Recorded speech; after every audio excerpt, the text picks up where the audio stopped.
Mushroom नहीं खाया तो क्या खाया, और मटर के साथ तो इसके क्या कहने। तो मैं निशा आज लेकर आ गई हूँ मशरूम मटर की ये मजेदार रेसिपी। और रेसिपी पसंद आए तो इस वीडियो को लाइक जरूर करें और नीचे रेड बटन को क्लिक करके मेरे चैनल को भी जरूर सब्सक्राइब करें। तो चलिए शुरुआत करते हैं। इसके लिए सबसे पहले एक कढ़ाई में 2 बड़े चम्मच तेल डालकर तेल को गरम कर लें और जैसे ही तेल गरम हो जाए इसमें डालें आधी छोटी चम्मच जीरा और जीरे को हल्का सा भून लें। जैसे ही जीरा हल्का सा भून जाए इसमें हम डालेंगे 1 बड़ी चम्मच कसा हुआ अदरक और लहसुन का पेस्ट और बारीक कटी हुई हरी मिर्च। इनको भी अब हम भून लेंगे। हमें इन्हें गोल्डन ब्राउन होने तक भूनना है, नहीं तो अदरक लहसुन की कच्चेपन का टेस्ट आएगा। और जैसे ही ये भुन गया इसमें डालेंगे हम बारीक कटा हुआ प्याज को भी हम हल्का गोल्डन ब्राउन होने तक भून लेंगे। जब तक प्याज हमारा यहाँ पे भुन रहा है हम दूसरी तरफ मशरूम को अच्छे से धोकर 2 हिस्सों में काट लेंगे। मशरूम को काटने के बाद हल्के गुनगुने पानी से इसे एक बारी धो लें और इसका पानी एकदम निकाल दें, क्योंकि मशरूम हमारा पानी एब्जॉर्ब करता है।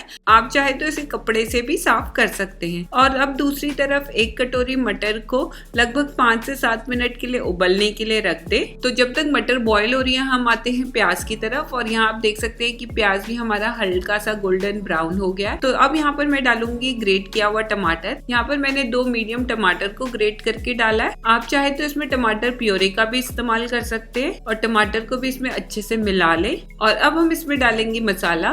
तो मसालों में मैं डाल रही हूँ यहाँ पे 1 चम्मच या स्वाद अनुसार नमक, 1/4 छोटी चम्मच लाल मिर्च, 1/4 छोटी चम्मच हल्दी और 1 छोटी चम्मच धनिया पाउडर। सभी मसालों को ग्रेवी में अच्छे से मिला लें और अब इसे तेल छोड़ने तक पकाएं। तो मीडियम फ्लेम में इसे पकाते रहें। आप चाहे तो इसको ढककर भी पका सकते हैं।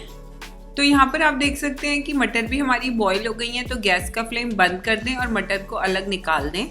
तो यहाँ पर मैंने ग्रेवी को ढक दिया है और लगभग इसे 3 से 4 मिनट के लिए पकने दें। बीच बीच में आप इसे चलाते भी रहें। मीडियम फ्लेम में लगभग 4 से 5 मिनट में आप देखेंगे कि मसालों ने तेल छोड़ दिया है। और यहाँ पर अगर आपको ग्रेवी सूखी लग रही है तो हम इसमें थोड़ा सा पानी डालकर उसे और अच्छे से मिला लेंगे। और अच्छे से मिलाने के बाद अब हम इसमें डालेंगे बॉईल किए हुए मटर। क्योंकि यहाँ पर हमने मटर को बॉईल करके डाला है तो आप देख सकते हैं कि मटर हमारी कितनी सुंदर हरे हरे रंग की है।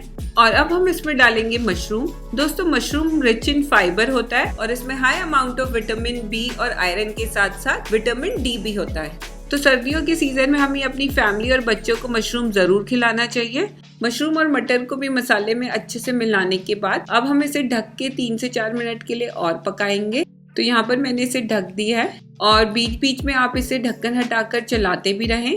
और अगर आपको थोड़ी ग्रेवी वाले मटर मशरूम पसंद है तो आप उसी हिसाब से इसमें पानी डालकर इसकी ग्रेवी की कंसिस्टेंसी को बना सकते हैं। और यहाँ आप देख सकते हैं कि मटर मशरूम एकदम तैयार है।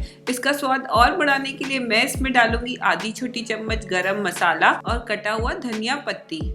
और इन सबको भी अच्छे से एक बारी मिला लें। और यहाँ तैयार है हमारे मजेदार मटर मशरूम की सब्जी।